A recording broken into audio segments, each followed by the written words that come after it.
Mobile Étoile, pourquoi? Mobile Étoile, c'est le titre d'une chanson du film qui est une pièce de fin 19e, début 20e de Fernand Helfet, qui est le lien qu'on a gardé avec la grande histoire. Donc c'est le titre. Oui, parce que quand on ne connaît pas, c'est vrai que le titre interpelle. C'est une très belle chanson. Oui.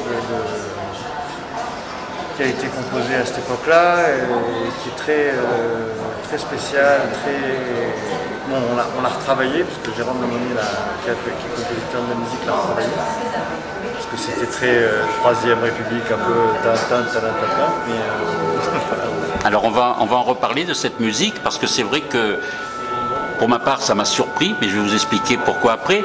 Mais avant, je voudrais vous poser une question. Est-ce que pour vous, ce nouveau film, c'est un film plus franco-européen, un film d'expression française et qui parle de problématiques justement plus européennes et plus, mais tout en gardant un lien avec justement Israël et la religion, que vos films précédents qui parlaient plus d'Israël et des problématiques israéliennes?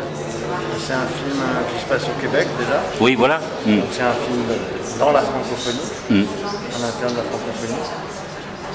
Mais c'était un gros travail pour moi de travailler sur des choses un peu différentes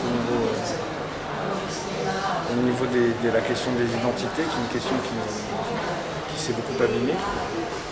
Et en fait, j'ai essayé de fabriquer quelque chose qui soit justement comment les arts, la musique, le fait de vivre en musicien permet de transcender plein de choses. Et voilà, ça ramène à des choses qui sont cosmiques, c'est-à-dire qui sont à nous tous. Pourquoi le Canada? Parce que cette chanson c'est là-bas qu'elle a été retrouvée En fait, non.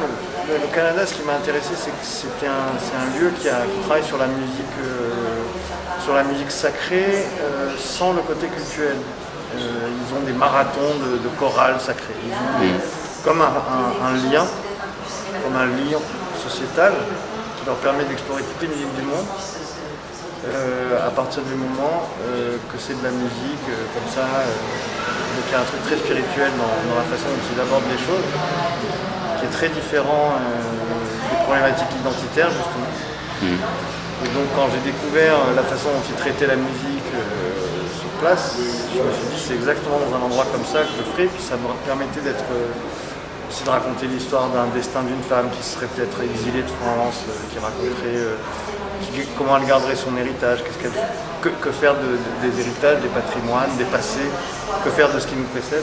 Ça, c'était intéressant. Est-ce que justement le fait que ce soit quelque chose de peut-être plus international, je parle de la musique, de faire connaître cette musique-là, parce que justement, quand je disais, je vais vous surprendre avec ce que je vais vous dire sur la musique, parce que c'est vrai qu'au premier abord, c'est une musique qui peut être justement, on peut mettre un bémol dessus, donc en disant, ah, cette musique, ça risque d'être barbant, et que justement là, on découvre une musique sacrée qui est magnifique, et qui en même temps nous emporte. Alors, est-ce que justement, on dépasse le religieux là? C'est ça qui m'intéresse. Ce qui m'intéresse, c'est qu'on sort de l'identité qu'on a vécue en musicien. On a travaillé tout un temps. Ça m'a passionné ce sujet. Ça m'a passionné de sortir de la problématique culturelle, religieuse, pour aller faire l'histoire, certes, d'une musique de cinéma, mais complètement libérée des identités. Ce qui est passionnant, c'est qu'en plus, c'est une musique qui avait un statut cultuel donc, pendant le 19e siècle et début 20e, et qui a complètement perdu ce statut cultuel pour devenir un magnifique répertoire de musique classique. Comme plein de pièces, par exemple, les gens ne se posent pas la question quand ils écoutent le Requiem de Mozart, c'est une messe des morts. Même le Requiem de Fauré, on ne se dit pas, et pourtant c'est... Voilà, ou les cantates de Bach. En fait, ce qui est intéressant, c'est que ça nous permet de nous lier tous ensemble, mais de se reposer plein de questions. Oui, d'où ça vient? Dans l'histoire, comment les choses se sont passées, on peut retrouver une partition perdue, on peut travailler l'interprétation, comment ça se fait qu'il y a 50, 60 façons de jouer Bach, par exemple, ou Mozart.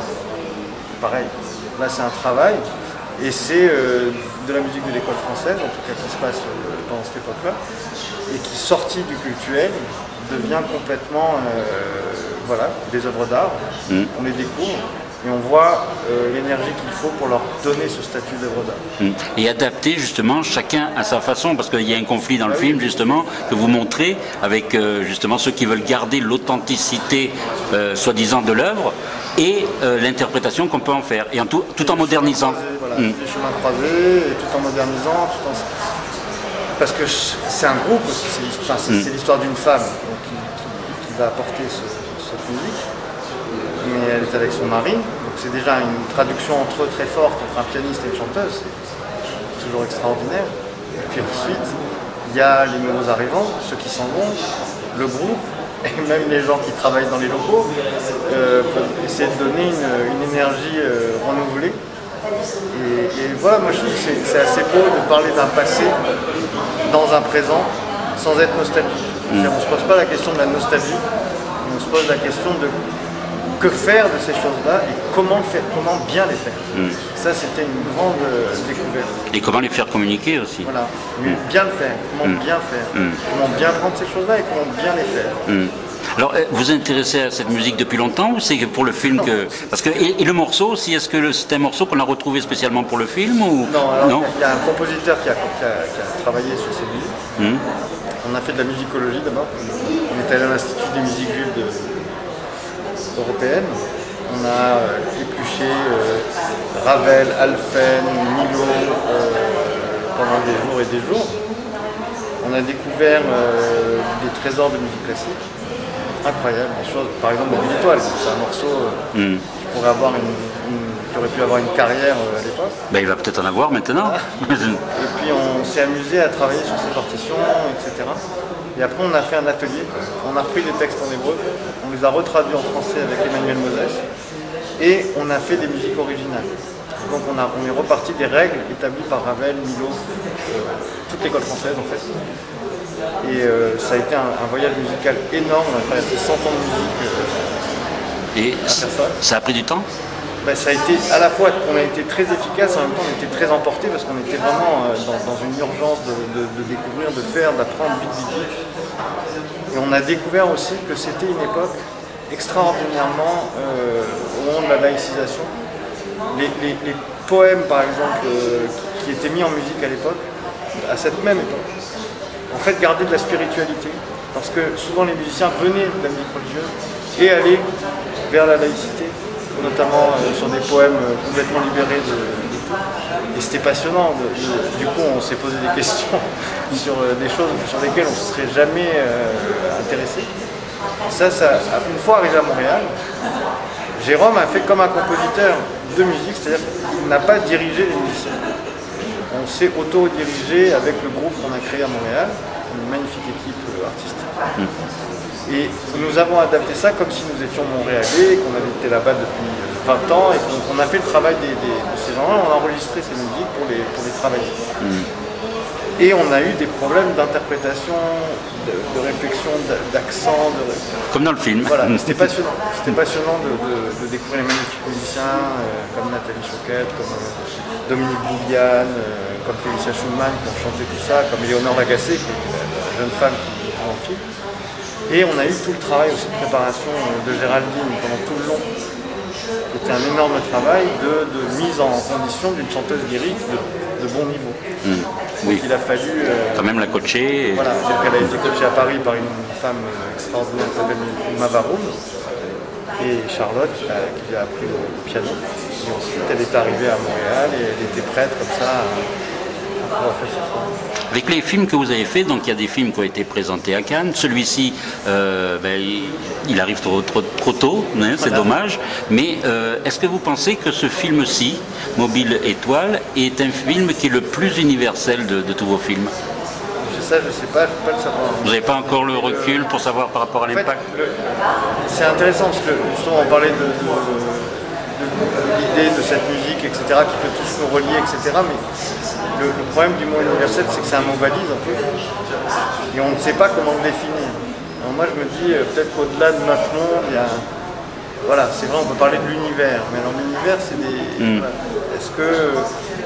Moi j'aimerais qu'il y ait des choses qui puissent parler au plus grand nombre, mais il faut que ce soit bien fait, on ne peut pas dire tout. quand même des liens réels avec les choses. Et c'est beau quand les gens se connectent par eux-mêmes. Oui, parce que la musique... C'est à eux de le rendre comme ça, c'est pas à moi d'en avoir la prétention. Oui, la musique, voilà, justement, parle d'elle-même, donc elle touche les cœurs ou pas. Voilà. Donc c'est ça. Je peux pas leur demander, mais eux, ils peuvent se raccrocher ou pas. Mais en tout cas, si vous voyez des gens qui sont non religieux, qui captent, je pense que c'est déjà une grande partie de gagner.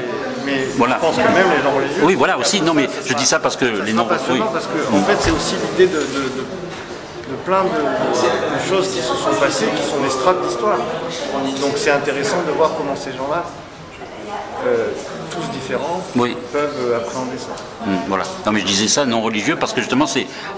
A priori, c'est les premières personnes qui vont contre avec des a priori justement, contre ce genre de musique à écouter. Et c'est une musique qui s'écoute comme toutes les autres, finalement. Mais nous, on n'a pas vécu par rapport à de la religiosité dans le film. Oui, voilà, c'est ça. Et c'est ce qu'on sent dans le film, justement. On a travaillé sur le côté être des musiciens. Comment devenir musicien.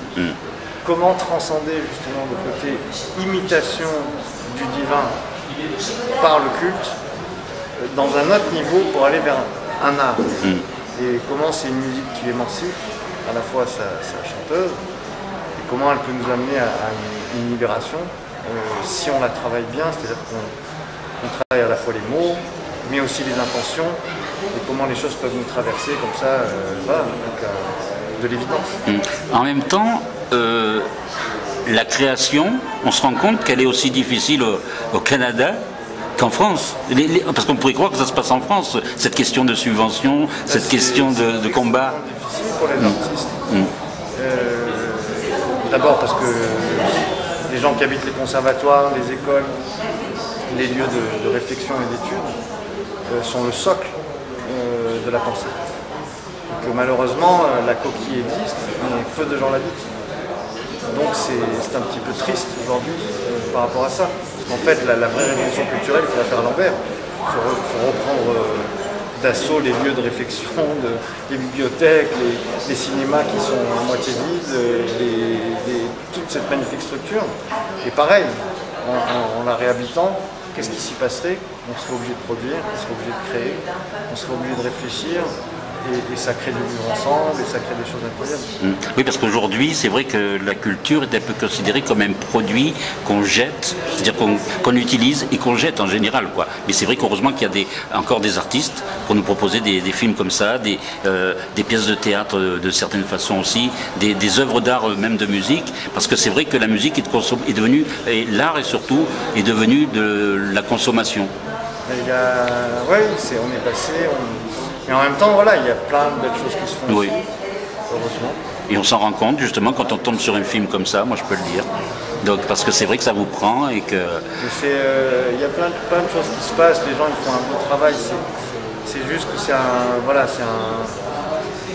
va se réinventer, il faut juste donner le temps à toute cette chose de se remettre en marche, mais je pense aussi que c'est de réhabiter nos lieux, il faut réhabiter les lieux, parce que vide, ces lieux deviendront des absurdes.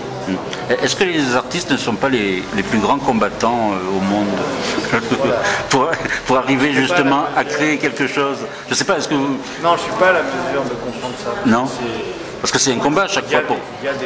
Oui, bien sûr, qu'il y a des grands artistes qui ont des causes parfois. Moi, je n'arrive pas à voir ça comme un combat, parce que... Ça a été facile quand même pour vous de faire ce film? Non, c'est pas facile. Non, c'est pas facile du tout. Mais c'est vrai, c'est vrai que je me dis je me bats, mais en vrai, je sais pas si c'est une bataille réelle. Je pense que je cherche quelque chose avec l'accord et les autres. En fait, je suis pas en contre. Je veux pas faire passer les choses en contre. Je vais essayer de trouver le lien qui peut me permettre de tisser avec d'autres. Ça qui... Donc, oui, c'est une forme de combat. Oui, voilà, mais c'est un combat de groupe. Voilà. Enfin, en tout cas, c'est aller vers des... Après, tout en gardant une espèce de rigueur, peut-être d'être exigeant par rapport au travail, qu'en fait, très peu de choses vont être de l'art, malheureusement. On a beau... et ça, c'est une grande difficulté. Et en même temps, c'est ce qui est enthousiasmant. En tout cas, moi, ce que je souhaite, c'est que le film trouve son public et même trouve un public élargi, puisque ça va plus au-delà de tout ça, puisque justement la musique transcende justement transcende nos esprits, nos cœurs. Et donc, vous avez réussi tout ça avec ce film-là et avec une distribution justement aussi incroyable. Les acteurs, c'est vraiment important. De cultures différentes. Des accents différents, des méthodes de jeu différentes. Tous en improvisation autour de la musique, avec un gros travail d'histoire fait à Paris en scénario, mais ensuite tout entièrement réinterprété par les comédiens. Ça a été un merveilleux moment.